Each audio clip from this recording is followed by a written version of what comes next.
जय हिंद। शिक्षा ग्रहण करना हर एक का अधिकार होता है।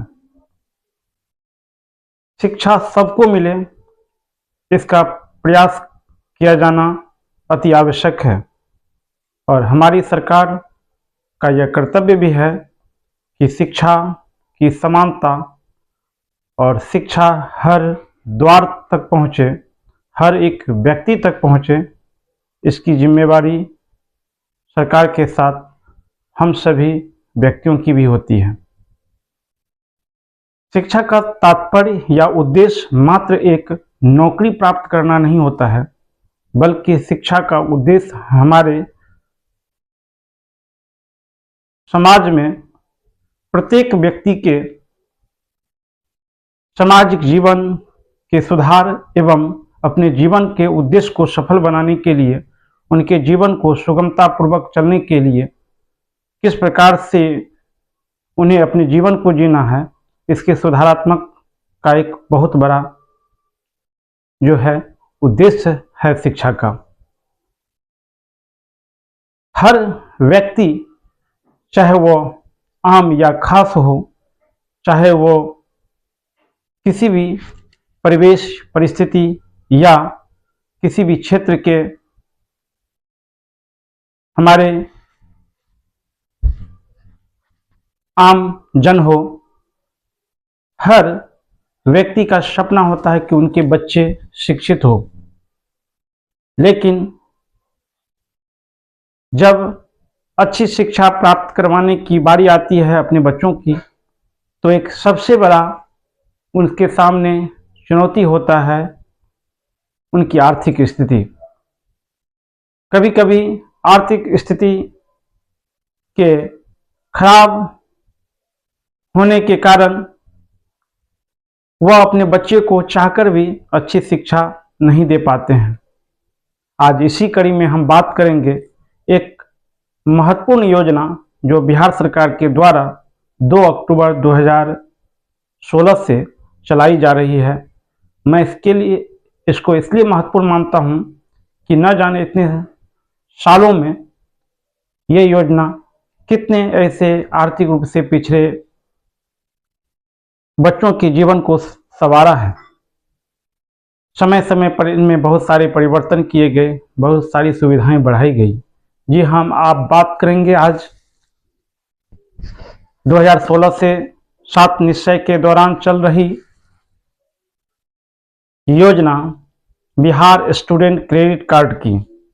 बिहार स्टूडेंट क्रेडिट कार्ड एक ऐसी योजना है उस आर्थिक रूप से तंग छात्र छात्राओं के लिए जिसमें उन्हें इंटरमीडिएट पास होने के बाद डिग्री यानी BA, BSc, BCom, technical degree, paramedical courses, BTech, MBBS, BSc nursing इत्यादि कई बीएड, यहाँ तक कि उसमें बीएड भी जोड़ा गया, बीएड इत्यादि कई ऐसे कोर्सों के लिए उन्हें शिक्षा ऋण उपलब्ध कराया जाता है। इसके लिए आपको अपने गृह जिला डीआरसीसी में जाना होता है। आप जिस भी कॉलेज में आप अध्ययनरत हैं, वहां से आपको डॉक्यूमेंट के रूप में आपका बोनाफाइड एवं फी स्ट्रक्चर सर्टिफिकेट, साथ में सभी शैक्षणिक प्रमाण पत्रों को लेकर अपने माता या पिता के साथ आपके जिला में बने डीआरसीसी केंद्रों पर जाकर अप्लाई करना होता है। आवेदन करने के बाद आपको अधिकतम 4 लाख तक का ऋण मुहैया करवाया जाता है। आप जिस प्रकार का कोर्स करेंगे और जिस प्रकार का फी स्ट्रक्चर आपके कॉलेज से दिया जाएगा, उसमें अधिकतम 4 लाख का आपको पढ़ने के लिए लोन दिया जाएगा। जब यह आपकी जो भी कोर्सें हैं वह कंप्लीट हो जाएगी, तो उनको किस्तों में आपको वह राशि जमा करनी है। अब जो ये शिक्षा ऋण दिया जा रहा है, इसमें किसी भी प्रकार का ब्याज आपको नहीं देना पड़ेगा। यह ब्याज मुक्त है, इसमें किसी भी प्रकार का ब्याज नहीं लगेगा।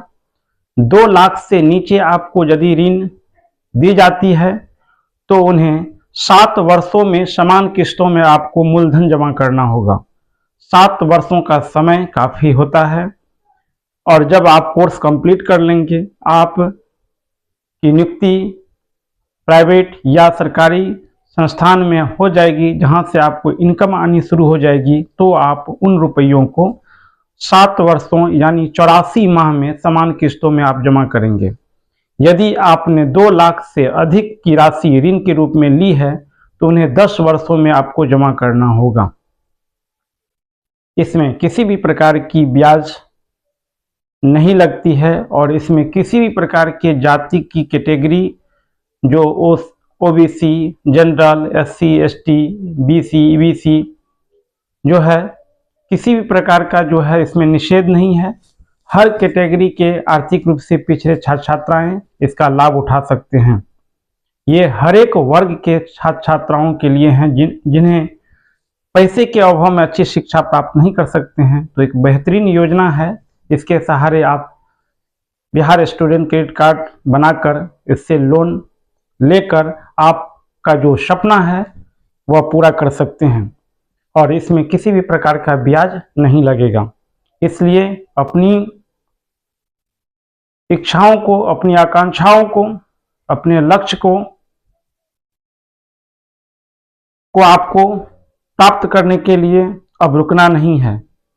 आप जिस भी कॉलेज में अध्ययनरत हैं वहाँ से डॉक्यूमेंट के लिए सारे प्रोसेस वहाँ पर समझ लें और यदि आपको लगता है कि मुझे ऐसे ऋणों की आवश्यकता है तो आपको ये लोन जरूर लेनी चाहिए। बिहार सरकार की एक बेहतरीन स्कीम है जिसके सहारे विगत 2016 से अब तक कई बच्चे लाभान्वित हो चुके हैं। इसमें आपको जरूर, जब आप ऋण लेते हैं तो मेरी एक रिक्वेस्ट भी होगी कि जब आपकी इनकम आने लगेगी तो ज़रूर ऐसे ऋणों को आप, सरकार के जो नियम कानून हैं उसमें 7 वर्षों और 10 वर्षों में जमा करने का, तो ज़रूर आप जमा करें। बाकी यदि आप अभी भी ऋण लेकर पढ़ाई भी पूरी कर लिए लेकिन अभी भी बेरोजगार हैं तो आपको DRCC जाकर एक शपथ पत्र की प्रक्रिया होती है जिसमें लिखा हुआ होगा कि मैं अभी किसी भी प्रकार से मुझे आय की प्राप्ति नहीं होती है, कहीं से भी मुझे इनकम नहीं हो रही है, मैं अभी पढ़ाई ही कर रहा हूं और किसी भी प्रकार का इनकम नहीं है, तो आप कुछ महीनों यानी 6 माह के लिए आपको फिर से ऋण जो आपका लोन है वह ब्रेक रहेगा, रुका हुआ रहेगा, तब तक जब तक आपको कहीं किसी स्रोत से कमाई नहीं होने लगती है।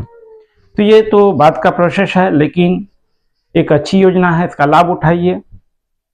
कोर्स जो है आप कंप्लीट करना चाहते हैं, कंप्लीट कीजिए, कोर्स कर लीजिए, तो ज़रूर शुभकामनाएं हैं कि आपको कहीं ना कहीं अच्छे जॉब लग जाएंगे, तब जाकर आप इस राशि को 7 वर्षों और 10 वर्षों में जमा कर लीजिए और इस अवसर का लाभ उठाइए। बहुत ही अच्छी योजना है। जो भी आर्थिक रूप से पिछड़े छात्र छात्राएं हैं, बिहार स्टूडेंट क्रेडिट कार्ड से वो जो है ब्याज मुक्त शिक्षा लोन लेकर अपनी पढ़ाई कंप्लीट कर सकते हैं। धन्यवाद।